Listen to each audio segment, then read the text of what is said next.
आपण भज्याची भाजी करतोय ना, त्याच्यासाठी हिरवी मिरची, कोथिंबीर, जिरं, लसूण, खोबरं आणि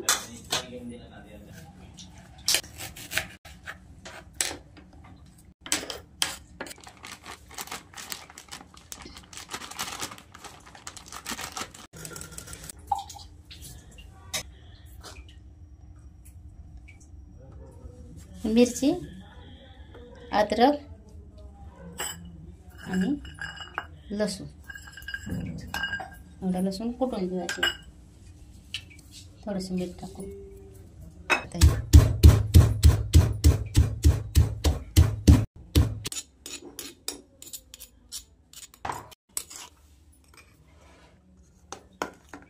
हे ना त्या बेसनमध्ये टाकून घ्यायचं.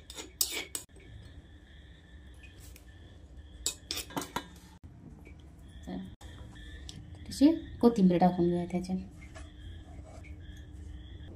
थोडासा आहे ना ओवा टाकूयात आपण. ह्याच्यात क्रश करून टाकूयात.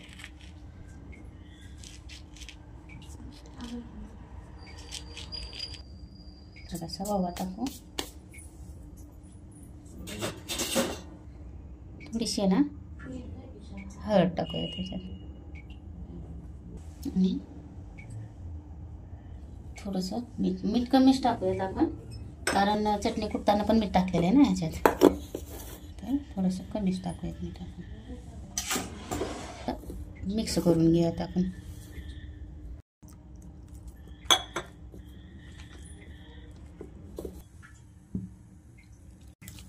वर सोडा टाकून घेऊयात आपण, बेकिंग सोडा.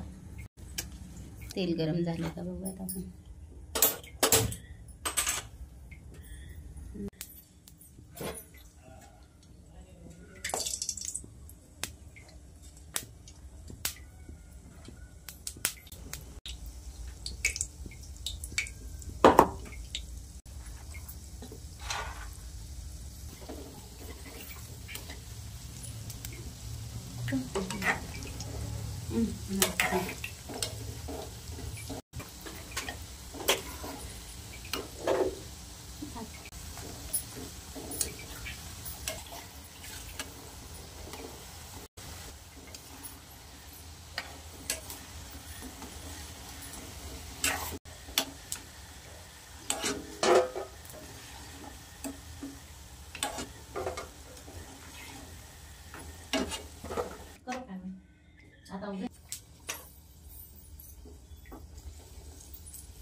मस्त झालं. भाजी पण खूप छान होती ह्याची.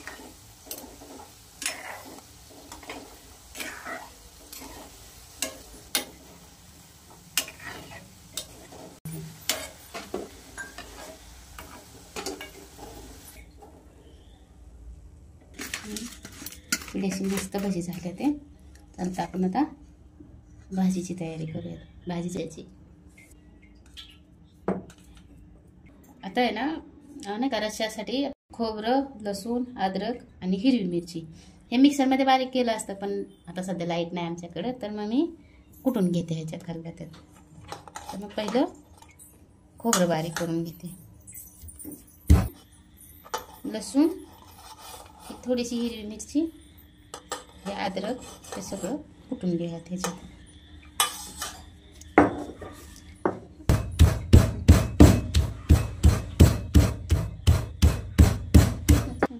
थोडंसं मीठ पण टाकून घ्या, म्हणजे मिठाने बारीक होतं पटकन.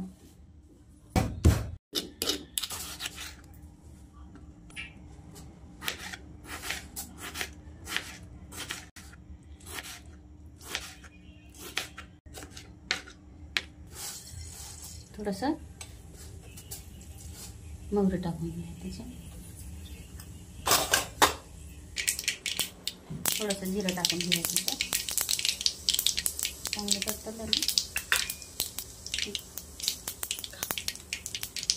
आणि हे खोबरं हे टाकून घ्या. नंतर बारीक केलं मिक्सरमध्ये, लाईट आली ना, केलं बारीक करतो.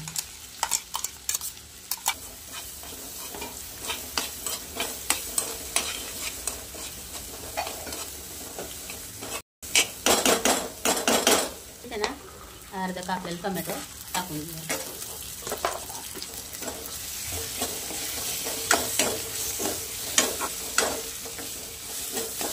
एक चमचा टाकून घ्यायचं. एक चमचा मसाला टाकून घ्यायचा.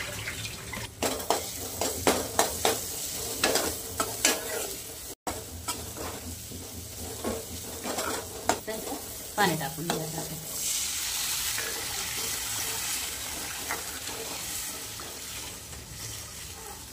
आपल्याला जेवढी पाहिजे तेवढी भाजी करूयात. आपण पाणी घेते त्यात पण मिसळून टाकूयात.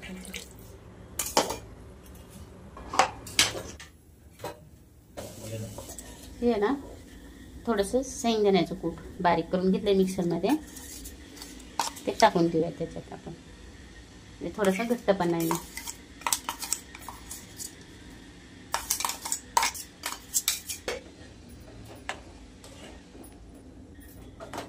मस्त कढायला भाजीला.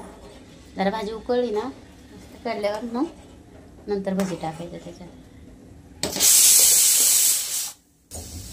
ना. मीठ टाकून घ्यायचं चवीपुरतं.